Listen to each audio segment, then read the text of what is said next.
small modular reactors that are advanced nuclear reactors that produce nuclear power and have a power capacity up to 400 megawatts. I think that was in Byron's bill that was just before you. SMRs can provide reliable, around-the-clock, emissions-free electricity. According to the U.S. Department of Energy, SMRs offer advantages such as relatively small physical footprints, reduced capital investments, ability to be sited in locations not possible for large nuclear plants, and provisions for incremental power advantages. The bill establishes an SMR pilot program to make Virginia a leader in the development, manufacture, and construction and operation of SMR nuclear reactors. So that's it. Okay. Questions in the paper? Mr. Chairman. Senator Silver. Thank you. So, you know, I've had some stuff put in front of me about what's going on out in Utah, I guess. Their SMR they're trying to develop out there. Right now, I think they're looking at a cost of something like $8 or $9 billion for one of these. 5.3 billion to 9.3 billion is what they're currently estimating it might cost to do theirs. Right? We're talking about 3 of those in this bill you proposed, and you know this wind farm we've already authorized is what 11 billion or something for a lot more power. So what are you concerned about the cost of this at all, or the risk to ratepayers? Because I mean, there's nothing in your bill that talks about the risk to ratepayers. So I think that if you look at the one that you referred to out west as it's a pilot program. It's going. It's the first one. I don't think that these are going to be online for probably a decade. So I don't know if we're going to be first in the country to do so. But I've got somebody probably who knows actually what they're talking about. That I can phone a friend and ask someone to come up.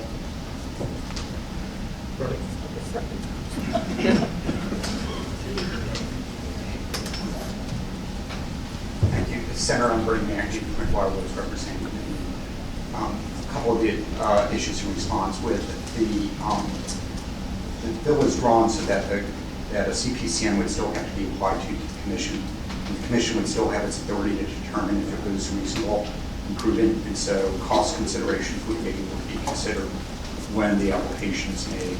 Presumably, a lot of the development costs that are going on with Utah, Idaho, other places are going to be farther along by that time. Mr. Chairman. So cutting to the chase. I mean, I understand in theory that's how you might see the draft. The problem is it says that the SEC shall establish a pilot, and then it talks about how policy of the Commonwealth is to develop these things, and that the SEC has to basically interpret every possible inference in the law in favor of pushing these. So I understand it's not saying it's in the public interest, but it sort of walks up to the cliff and looks over the edge and doesn't jump.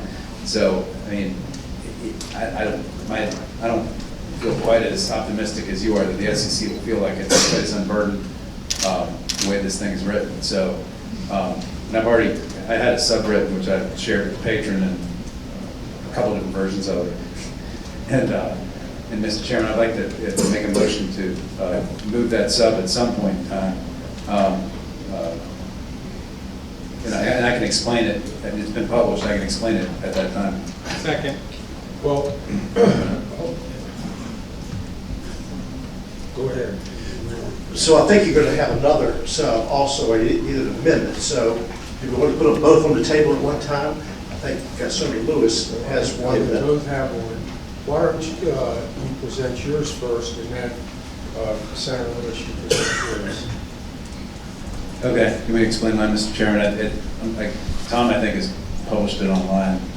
I don't think we're handing out paper in this committee, but if you look at my sub, basically what it does is it does not include the shall language about establishing the pilot. It says that the commission may establish a pilot, which makes me feel a lot safer about whether the SEC would feel compelled to do it or not. Secondly, on lines 21 through 23, it says that the SEC shall only establish the pilot if they're satisfied that at least 50% of the costs of these SMRs are going to be borne by somebody other than ratepayers. So federal, state, tax credits, things like that. And I recognize that part of what's driving this discussion is there are some new federal tax credits that are available for advanced nuclear, and some folks want to get to the finish line first on that.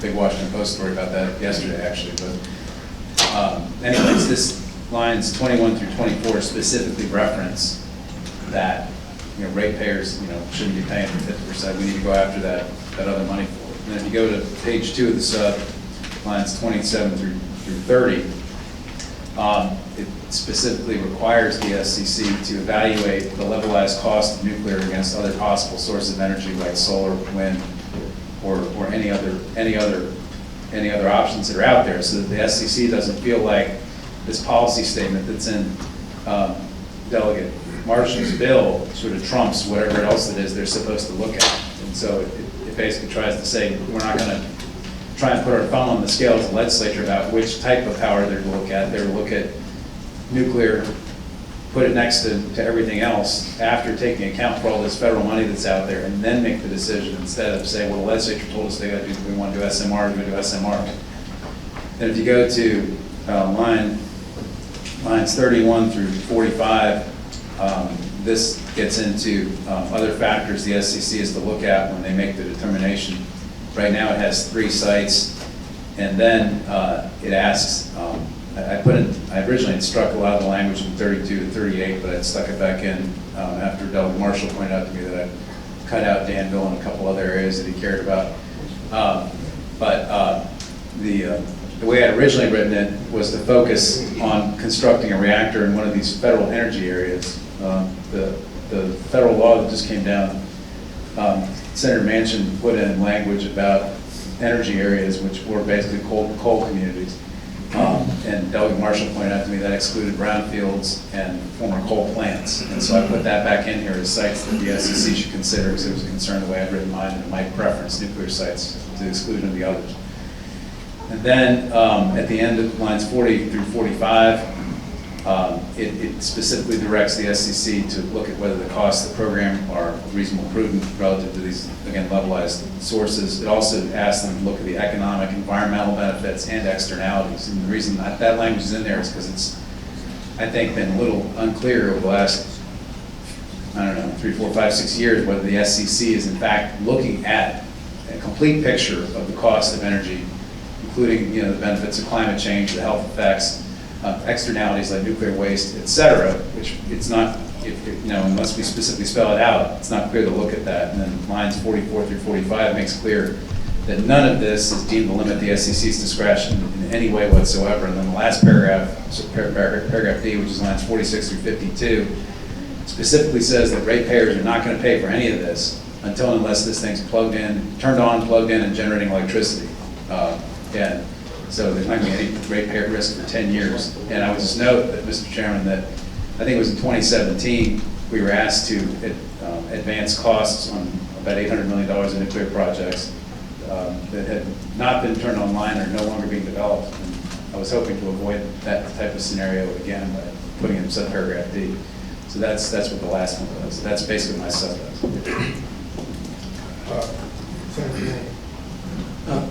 Mr. Chairman, my head is swirling, and my question to Senator Serville is, did you share and try to market this before we got here, or are you just using your INA degree? I received it at 7:30 this morning.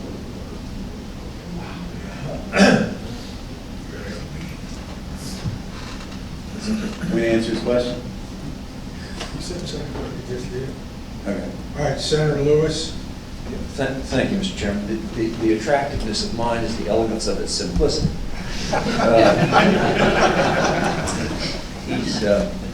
My good friend's a little over anxious sometimes. If you look online, mine's online now too. It's about eight lines. We take the offensive letter D on line 45 and we rewrite that. And essentially what mine says, and I'll go ahead and read it to you, because when this bill was filed, everybody trooped into the office. I'm sure everybody here and everybody trooped in their office. We love nuclear. But this is a problem. And the problem was, the fundamental problem, as best I could glean from everybody, was that we were putting our finger on the scale with the SCC, we were usurping the SCC's functions. And so what this amendment of mine does in 8 sentences is reassert the relevance of the SCC in any kind of pilot program. It says nothing in this section shall be construed to limit the ability of the commission to approve or deny a certificate of public convenience and necessity for a small modular nuclear reactor into this pilot program, or evaluate the reasonableness and prudence of the costs associated with such program. I mean, that's it in a nutshell, and that's what I've understood has been the problem with everybody with this bill. We're giving it to the folks. There are 600 people over there at the SCC. Take a look at these things, and I think they're more than capable of weighing these the cost-benefit analysis here. Goes on to say that we're going to utilize federal funds to the maximum extent available, to the greatest extent possible, in carrying out the goals of this pilot program. As Senator Sorvell said, it says shall establish the pilot program. It does say that. We're laying down a public policy marker so that everybody knows that we're moving forward in this direction, because we all seem to think that we'd like nuclear. But they still have to apply for the certificate of public necessity and convenience and go through that process. And if you look at the code section referenced there, 56-580 or 580, paragraph subsection D of that code section, which deals with certificates of public necessity and convenience. There are so many things in there that they have, and this isn't part of my amendment, this is part of Delegate Marshall's original initiative here. Will have no material adverse effect upon reliability of electric service are required by the projects are required by the public convenience and necessity, hence the name, and shall not otherwise be contrary to the public interest. I mean, that's just like wide open for the SCC to evaluate these projects from all different viewpoints and all different levels. And again, I think we've gotten rid of what was problematic for me when I first saw this bill, was the language in section D about liberally construe, which did seem to put the finger on the scale a little bit. And so, Mr. Chairman, that's why I think this is a much simpler, more targeted approach. It does what we said we all want to do, throw this at the SCC and their experts to evaluate these programs. And in addition to that, Mr. Chairman, I think everybody's talked about the number of pilots, whether some people want 1, some people want 3. So while not part of this amendment, I would also propose reducing the number to 2 pilot projects. That's it, Mr. Chairman. I was going to move the Lewis amendment.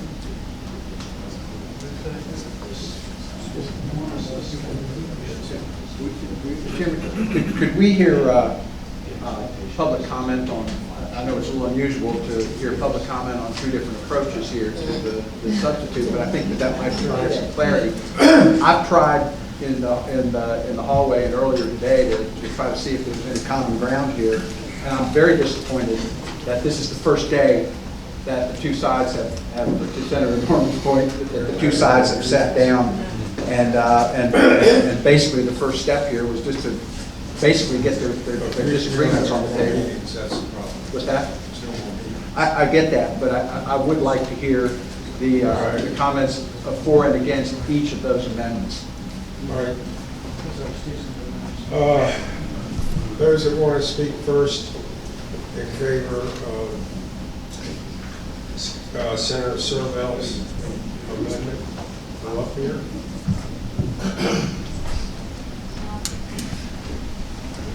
Thank you, Mr. Chair, members of the committee. Nate Benfrada from the Southern Environmental Law Center.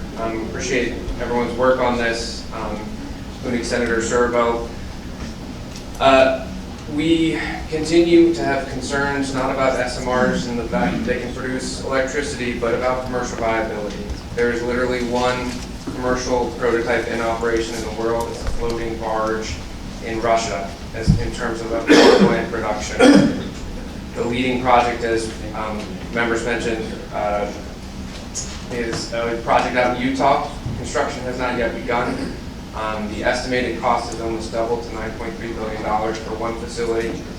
And you know, that's why we're really concerned about moving too quickly on SMRs until we have more evidence of commercial viability and how they fit in. You know, I do a lot of work with the State Corporation Commission. We have an IRP plan, you know, an integrated resource plan with Dominion coming up in May. You know, we haven't gotten into the weeds on SMRs yet and the need for them and whether we can continue building out solar and wind and batteries, which the company has been doing quite well at so far. We haven't established a real urgency to make this really big decision. This is a decision that really comes down to tens of billions of dollars. You know, if we're talking about 3 facilities, tens of billions of dollars onto ratepayers. And so we certainly think Senator Sturvell's proposal gets us much further into the right direction, removing that mandate to establish the pilot program, taking out the liberally construed language, and really importantly, putting cost containment explicit protections in there. That is critical. We've seen nuclear projects move forward in other states, in Georgia and South Carolina, where they put nuclear development risk onto ratepayers, and it's been a real problem. Plant Vogtle in Georgia, they've had massive cost overruns and delays. That plant is now the most expensive power plant ever built. And I'll be clear, it's not an SMR, it's a conventional nuclear power plant, but it's the most expensive power plant ever built. It's now $35 billion. You need to wrap up. I'll close with Plant Summer.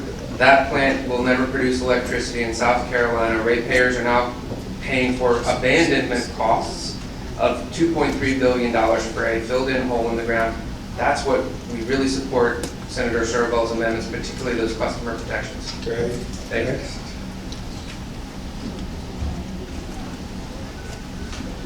Thank you, Mr. Chairman, members of the committee, Connor Kush with the Sierra Club. I won't reiterate everything that Mr. Benfrado just said, but I want to reiterate that we really appreciate Senator Sturvell's substitute because we think it moves SMRs forward in a reliable and responsible way, and would encourage you to support Senator Sturvell's substitute. Thank you. Okay. Thank you, Mr. Chairman. Albert Pollard, representing the Virginia Poverty Law Center. We just appreciate the committee taking up both versions. They're huge steps forward from what came out of the House. We want to make sure that that consumers are not on the hook for energy that never gets produced, which is something that Senator Sturvell's has, that Senator Lewis's might not unless they put it into the final order. The one question which you might want to ask counsel is, I believe that if something is applied for under a RAC, I'm not positive, then you get construction work in progress payment, which they might not be able to write that into the final order under Senator Lewis's amendment, even if that was not his intention. You start getting paid when you are spending money if it's under a RAC as opposed to... Both of you have in there that consumer pays nothing until the plant's you have, just yours has it. Yeah, so if it's applied for under a RAC, Mr. Chairman, then that might, even if that wasn't Senator Lewis's intention, that might be an outcome. Okay. And I just, Right. not a good enough. Thank you. Next. Mr. Chair, members of the committee, and with my deepest regards to the patron for my favorite pony bill, I do have to iterate Climate Cabinet Action, strong support for Senator Sturvell's version. Thank you. All right, those who support Senator Lewis. Just as well, Pollard did talk to me on the House side for about 10 minutes. We did talk when the bill was in the House. Mr. Chairman, once again, Bernie Mackey from McGuire Woods on behalf of Dominion, speaking in favor of Senator Lewis's bill. We believe that his bill achieves the points that are trying to be goal of making sure that the commission has the authority to make the decision about whether or not costs are just and reasonable, and that it's an elegant way in which to do that. The bill itself doesn't mandate under, it's designed under Delegate Marshall's version, and with the Lewis Amendment, it does not mandate that they be built. It's all within the discretion of the general or the State Corporation Commission to make the decision if an application is made and they're able to prove that Well, it's if just the reasonable. committee adopts Senator Lewis's, we would have to add to that that the ratepayers in Virginia will pay a penny until that plant is up and operating. But if it never operates, it shouldn't pay anything. In other words, we don't want a situation similar to what you saw in South Carolina. You follow me? I understand. Right. All right. Mr. Chairman, I have some questions for him, based on what he just said. I would, We need to wrap this up. I get it, Mr. Chairman. But how is it that the commission has discretion when the bill says shall? it says that they shall create a small modular nuclear reactor project, but it doesn't say that it would approve any application if it isn't just and reasonable. The only ones that would have to be approved are the just and reasonable. So, all right, Senator Marston. Thank you. Would you say that obviously this bill would go to conference, at this point? Would you say you have more issues on the table if Senator Servell's bill was the one that came out of, or his substitute came out of this committee? Would that give more opposing issues that? It would make it much more difficult. Make it more difficult, but would it be more comprehensive in terms of the issues that are in disagreement? I would respond in two ways about that. One, a number of the provisions in Senator Servell's bill would create further roadblocks to being able to approve an SMR, and it would make it more complicated to come to a resolution. I would assume in whatever negotiations we have would take place in conference. And that's also, just for full disclosure, Chairman, the company would likely not be supportive of the provision that you recommended. What you're saying. Senator Spruill. Sir, please. Oh, I'm sorry, sir. I have two questions. One, it was said about customers don't pay a dime until it's up and operating. A question that when it's up and operating, will that cost be passed on to the customer? Yes, if a facility is up and operating, whatever costs that aren't covered with, whatever tax credits or loans from the federal government, those would be paid for by customers. Thank you. Last question, Chairman.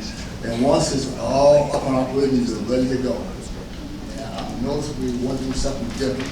And it's nuclear. Could you say to me about everything being nuclear, that the light bill or whatever you may have will be cheaper? Because if you go to the STC, they will pay the same old role they're doing now, tip to tab. I want to know, by going nuclear, would it be, the rates be cheaper for the customer? Unfortunately, that's a complicated response. Of course, if you invest capital, it's going to raise the cost for customers on one hand. But if it's able to provide power more cheaply than, let's say, what the company would have to buy from PJM, it could save customers money. So over time, it may save customers money, but I can't promise that. It's just depending on how the market's going to work in terms of the cost of power. All right. Thank you. Okay. All right. We'll go first on Senator Servell's and then on Senator Lewis. All right. Those in favor of Senator Servell's, say aye. Aye. Those opposed? No. All right. Let's go overboard. All right. Is there any opposition to this bill?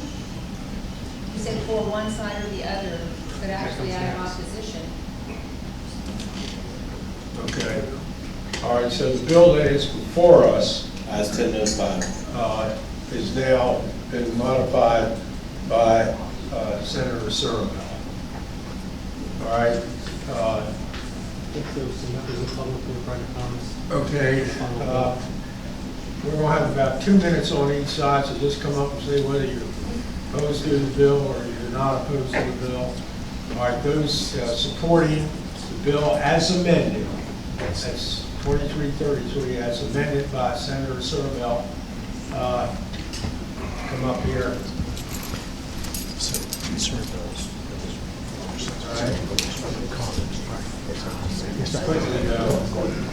Nathan Frauda, Southern Environmental Law Center. We appreciate everything the center has done, and we still have concerns about SMRs generally, but we support where we're headed.